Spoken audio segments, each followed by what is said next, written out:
សួស្តីអ្នកទាំងអស់គ្នាស្វាគមន៍មកកាន់ភាព6នៃសេរីរបស់គីមកុងឆាប៉ុន្តែមុននឹងឈានចូលទៅដល់ការបកស្រាយកុំភ្លេច support ខ្ញុំម្នាក់មួយផងឬមួយក៏ជួយទិញជាមួយនឹង anime ម្នាក់មួយក៏បានដែរដែលនៅក្នុងពេលនេះគឺមានជាមួយនឹង promotion ទិញ2ថែម1ទៅលើគ្រប់ anime ទាំងអស់ឥឡូវដើម្បីកុំឲ្យអ្នកទាំងអស់គ្នាចាំយូរតោះសេរីរឿងគឺបានចាប់ផ្ដើមបន្តពីភាគមុននេះដែលបន្តពីការយកឈ្នះនៅជាន់ទី20នោះកុងឆាគឺបានក្លាយទៅជាបុគ្គលដែលពិតជាល្បីខ្លាំងមែនទែនដែលគាត់គឺថែមទាំងបានក្លាយទៅជា Hunter ចំណាត់ថ្នាក់លេខ3ទៀតផងយើងឃើញថាស្របពេលដែលគ្រប់គ្នាគឺកំពុងតែសន្ទនាគ្នានោះ Black Witch គឺមានជាមួយនឹងគំនិតដ៏ពិសេសមួយដែលនាងគឺចង់ឲ្យកុងឆាគឺក្លាយទៅជាតំណាងរបស់ពួកគេទាំងអស់ដែលបើសិនបើ Hunter ដែលខ្លាំងអស្ចារ្យដូចជាគាត់គឺត្រូវបានស្គាល់ទៅដោយគ្រប់គ្នានោះពួកគេគឺប្រកាសជាទទួលបានការគ្រប់គ្រងយ៉ាងច្រើនជាមិនខាននៅពេលដែលបានឮបែបនេះកុងឆាគឺមិនសូវជាចង់យកប្រូប៉ុន្មានទេប៉ុន្តែដោយសារតែការលួងលោមរបស់ពួកគេនោះគាត់ក៏បានយកព្រមនឹងសំណើរបស់ពួកគេតែម្ដងដូច្នេះហើយដើម្បីមិនឲ្យខាពេលយូរបន្ថែមទៅទៀត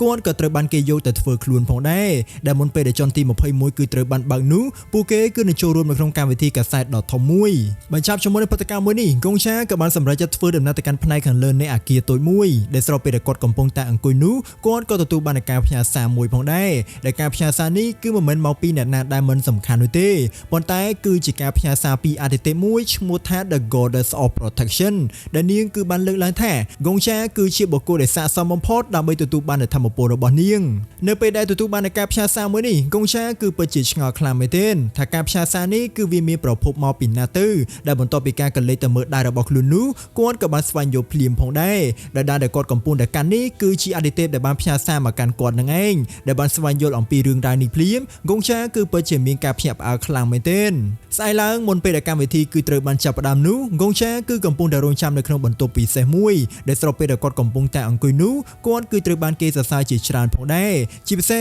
គឺជាការសរសើរពីដៃរបស់ខ្លួននឹងឯងដែលមានជំនឿភាពអាម៉ាស់នោះគាត់ក៏បានដាក់ទរណកម្មទៅលើវាតែម្ដងស្របពេលដែលគាត់កំពុងតែអង្គុយនោះកុងឆាគឺពិតជាឆ្ងល់ខ្លាំងមែនទែនតែហេតុអីបានជាអាទិទេពដែលមានធម៌ពលខ្លាំងអស្ចារ្យដូចជានាងគឺត្រូវបានប្រែកាឡាទៅជាដៃស័ក្តិសិទ្ធិបែបនេះដែលបានលើនៅសំណួរនឹងភ្លាមនាងក៏បានឆ្លើយប្រាប់ម្ចាស់របស់ខ្លួនផងដែរដែលជាដំបូងឡើយនាងគឺជាអាទិទេពដែលមានធម៌ពលខ្លាំងអស្ចារ្យមួយប៉ុន្តែដែលមិនដឹងមូលហេតុនោះនាងក៏ត្រូវបានបំបែកទៅជា5បំណែកតែម្ដងដែលបំណែកនីមួយៗគឺត្រូវបានប្រែកាឡាទៅជាដៃមួយផងដែរដែលដៃទី1គឺជាដៃរបស់កុងឆានៅក្នុងពេលបច្ចុប្បន្ននេះមានឈ្មោះថា Idol ទី2គឺមានឈ្មោះថា Pity ទី3គឺមានឈ្មោះថា Prayer ទី4គឺមានឈ្មោះថា Sacrifice ចំណែកឯបំណែកទី5គឺមានឈ្មោះថា Salvation ដែលអ្នកដែលបំបែកនាងទៅជា5បំណែកនោះគឺជាអ្នករកឃើញនៅអាណាចក្រអេហ្គីមឈ្មោះថា La Fenta Egim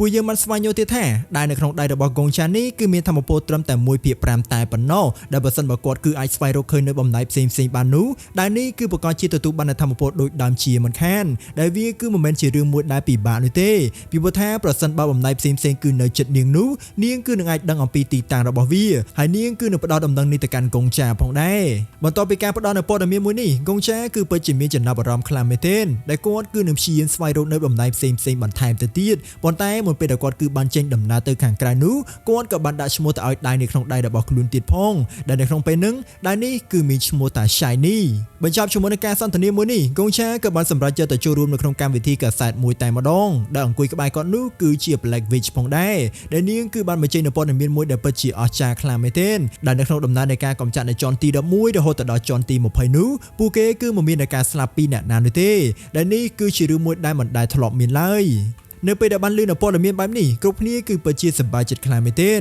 ប៉ុន្តែបុគ្គលម្នាក់គឺមាននូវសំណួរដ៏ចម្លែកមួយតើកុងឆាគឺជាវីរបុរសដែលបានបង្កើតឡើងទៅដោយហ្គៀទាំង5ពិតមែនដែរទេហើយហេតុអីបានជាគាត់គឺបានស្នើសុំឲ្យខ្លាយទៅជាអ្នកគ្រប់គ្រងនៅជាន់ទី20តែម្នាក់ឯងបែបនេះនៅពេលដែលបានលឺនៅសំណួរនេះភ្លាម Black Witch គឺមិនបានអនុញ្ញាតឲ្យគាត់ឆ្លើយនៅសំណួរនេះឡើយប៉ុន្តែកុងឆាគឺមិនព្រមស្ដាប់នឹងសម្ដីរបស់នាងនោះទេដែលគាត់ក៏បានទាញយកនៅមីក្រូដើម្បីឆ្លើយនៅសំណួរនេះតែម្ដងដែលគាត់គឺបានបញ្យល់ប្រាប់ថាខ្លួនគឺមិនមែនជាវីរបុរសដែលតែងតាំងទៅដោយអ្នកណាឡើយដែលគាត់គឺត្រឹមតែជា Hunter ដែលគ្មាននៅបទពិសោធន៍តែប៉ុណ្ណោះប៉ុន្តែបើទោះជាយ៉ាងណាក៏ដោយគាត់គឺនៅតែព្យាយាមដើម្បីកម្ចាត់នៅជាន់ទាំងអស់ដដែលបន្ថែមពីលើនេះទៀតនោះមូលហេតុដែលគាត់គឺចង់បាននៅជាន់ទី20តែម្នាក់ឯងបែបហ្នឹងគឺមិនមែនដោយសារតែគាត់គឺចង់បានអត្ថប្រយោជន៍ដែលមាននៅក្នុងជាន់នេះតែម្នាក់ឯងនេះទេដែលគាត់គឺគ្រាន់តែចង់ឲ្យកងទ័ពរបស់ខ្លួនរស់នៅក្នុងទីនេះតែប៉ុណ្ណោះបញ្ចប់ជាមួយនឹងការឆ្លើយនៅសំណួរមួយនេះបុគ្គលម្នាក់គឺបានសួរនៅសំណួរចាក់ដោតមួយទៀតតើពួកគេទាំងពីរគឺត្រូវជាអ្វីនឹងគ្នា ដែរទៅដែលបានលើនៅសំណួរមួយនេះ Blackfish ក៏បានឆ្លើយភ្លាមតែម្ដងថានាងហើយនឹងកងចាគឺជាដៃគូប្រយុទ្ធនឹងគ្នាហើយអ្វីដែលពិសេសបំផុតនោះពួកគេគឺបានរាប់អានគ្នាលើពីមិត្តទៀតផងដែលបញ្ចប់ជាមួយនឹងការឆ្លើយមួយនេះនាងក៏បានបញ្ចប់នៅកម្មវិធីនេះផងដែរដែលគ្រប់គ្នាគឺពិតជាមានភាពអន្ទះសារខ្លាំងមែនទែនដែលពួកគេគឺចង់ដឹងថាអ្នកទាំងពីរគឺមានចិត្តស្រឡាញ់ជាមួយនឹងគ្នាឬមកក៏យ៉ាងណាទៅ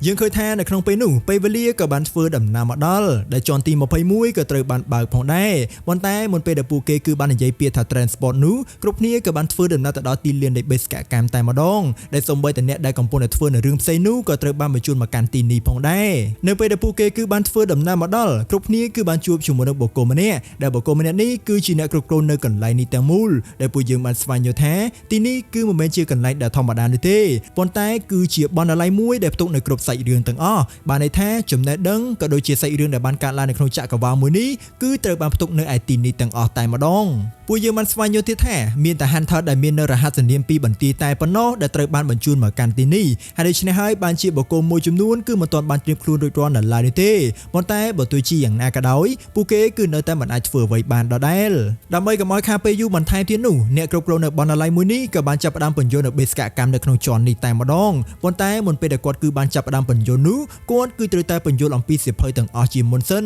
ដែលនៅក្នុងសៀវភៅនីមួយៗគឺជាពិភពលោកមួយផងដែរដែលនៅក្នុងពិភពលោកទាំងអស់នេះគឺមានជំនួសតួអង្គឬមួយក៏មនុស្សដូចជាពិភពលោករបស់ពួកគេចឹងប៉ុន្តែពិភពលោកមួយចំនួនគឺវាមិនមាននៅវាសនាដូចជាមួយពិភពលោករបស់ពួកគេនោះទេដែលពិភពលោកទាំងអស់នេះគឺនឹងត្រូវបានបញ្ចប់ទៅដោយហេតុការណ៍ដ៏ពិសេសមួយដែលពិភពលោកប្រភេទនេះគឺមានឈ្មោះថា Apocalypse និយាយទៅគាត់គឺមិនសូវជាចូលចិត្តជាមួយសេចក្តីបញ្ចប់នៃពិភពលោកទាំងអស់នេះនោះទ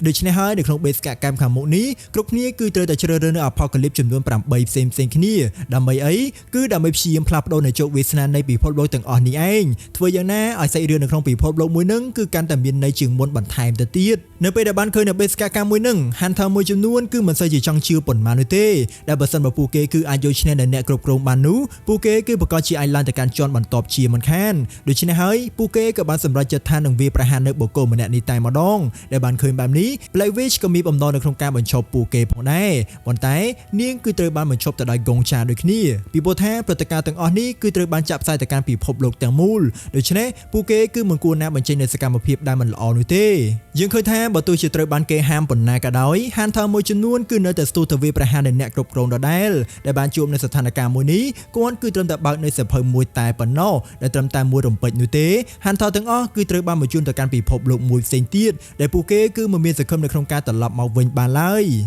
បញ្ចប់ជាមួយនឹងព្រឹត្តិការណ៍មួយនេះកងចាក៏ទទួលបានការផ្ញើសារមួយដែលរង្វាន់ដែលបានកម្ចាត់នៅជាន់ទី20របស់គាត់ក៏បានធ្វើដំណើរមកដល់រួចទៅហើយដែលរង្វាន់ទី1គឺវាអាចឲ្យគាត់ដឹងអំពីប្រភេទសាច់រឿងដែលគ្រប់គ្នាចូលចិត្តទាំងអស់ចំណែកឯរង្វាន់ទី2គឺវាពិតជាពិសេសខ្លាំងមែនទែនដែលគាត់គឺអាចដឹងនៅការគិតរបស់គ្រប់មនុស្សទាំងអស់តែម្ដងប្រើប្រាស់ជាមួយនឹងធម្មពលថ្មីនេះគាត់គឺបានស្វែងយល់ថា Blackfish គឺពិតជាស្រឡាញ់ជាមួយសាច់រឿងស្នេហាខ្លាំងមែនទែនប៉ុន្តែដោយសារតែមិនចង់ឲ្យគេដឹងនៅរឿងនេះនោះនាងក៏បានសម្រេចចិត្តធ្វើជាស្រឡាញ់នៅរឿងកាប់ចាក់ទៅវិញដែលបានស្វែងយល់នៅរឿងនេះភ្លាម The Sword Emperor គឺពិតជាមានការអស់សម្ដៅខ្លាំងមែនទែនដែលគាត់គឺបានដឹងថា Blackfish គឺមានចំណាប់អារម្មណ៍ទៅលើកងចានឹងឯងនៅក្នុងរយៈពេលជាច្រើនម៉ោងខាងមុខនេះគ្រប់គ្នាគឺបានអាននៅសៀវភៅអស់ជាច្រើនខ្លាំងមែនទែនដែលជាមួយនឹងធម្មពលថ្មីរបស់ខ្លួននោះកងចាគឺបានស្វែងយល់អំពីចំណងចំណូលចិត្តរបស់គ្រប់គ្នាទាំងអស់ផងដែរដែលនៅក្នុងពេលនេះពួកគេគឺបានសម្រេចចិត្តរើសយកនៅសៀវភៅមួយតែម្ដងដែលស្ថិតនៅក្នុងសៀវភៅមួយនេះគឺជាពិភពលោកវិជ្ជាគុណមួយដែលមនុស្សនៅក្នុងពិភពលោកមួយនេះគឺត្រូវបានស្លាប់ទៅដោយជំងឺមួយដែលមិនស្គាល់ផងដែរដូច្នេះហើយមិនឲ្យខាតពេលយូរនោះកងចាក៏បានសម្រេចចិត្តជ្រើសរើសយកនៅពិភពលោកនេះតែម្ដងដោយសារអីគឺដោយសារតែបំណែកមួយទៀតនៃដៃរបស់គាត់គឺកំពុងតែស្ថិតនៅក្នុងពិភពលោកមួយនេះ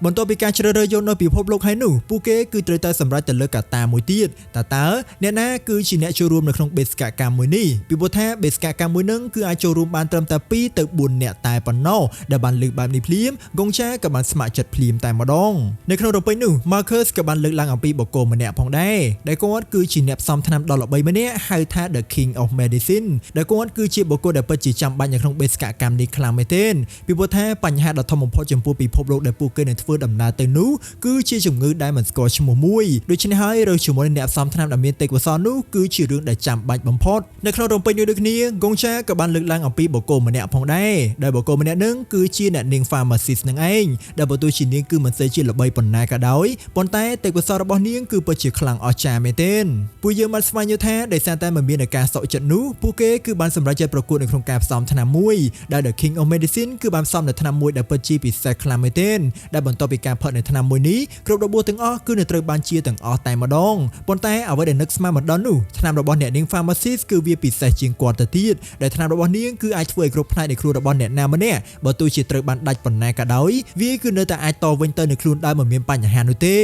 យើងឃើញថាបើទោះជាត្រូវបានចាញ់ប៉ុន្មានដងទៀតក៏ដោយគាត់គឺនៅតែមិនសក់ចិត្តដដែលដូច្នេះហើយ Marcus ក៏បានសម្រេចចិត្តបញ្ឈប់នៅការប្រកួតនេះតែម្ដងដែលពួកគេទាំងពីរគឺនឹងចូលរួមនៅក្នុងបេសកកម្មមួយនេះដូច្នេះនៅក្នុងពេលហ្នឹងគឺនៅសល់តែកៅអីចំនួន1ទៀតតែប៉ុណ្ណោះដែលគ្រប់គ្នាគឺបានលើកឡើងអំពី Viper តែម្ដង Viper បើទោះជាមិនចង់ចូលរួមនៅក្នុងបេសកកម្មនេះក៏ដោយគាត់គឺនៅតែបញ្ចេញនូវភាពក្លាហានដដែលពីព្រោះថាគាត់គឺមិនចង់អាម៉ាស់មកចំពោះគ្រប់គ្នានោះទេដែលបើទោះជាគាត់គឺមានជំនឿភាពភ័យខ្លាចស្ទើរតែលិចនោមក៏ដោយគាត់គឺនៅតែសម្រេចចិត្តនៅក្នុងការចូលរួមនៅក្នុងបេសកកម្មនេះដដែលយើងឃើញថាបន្ទាប់ពីការត្រៀមខ្លួនរួចរាល់ហើយនោះអ្នកចូលរួមទាំង4នាក់ក៏ត្រូវបានបញ្ជូនទៅកាន់ពិភពលោកថ្មីតែម្ដងដែលនៅទីនេះគឺមានតែព្រើធ្លាក់តែប៉ុណ្ណោះដែលនៅទីនេះផងដែរគឺមិនមាននៅមនុស្សម៉ាក់មួយនោះទេប៉ុន្តែមកដល់ត្រឹមនេះហើយភាគ6នៃសេរីរបស់គីម Gong Cha ក៏ត្រូវបានបញ្ចប់ដែលបើសិនបើគ្នាយើងចង់ support ជាមួយនឹងខ្ញុំផ្ទាល់គឺគ្នាយើងអាចធ្វើបានតាមរយៈ QR code មួយនេះបានឬមួយក៏ជួយទិញជាមួយនឹង anime ក៏បានដែរ I wanna be the greatest. Everybody on the fake shit. I look around and feel like everybody is the fakest. I make this every day and I'm impatient, hoping one day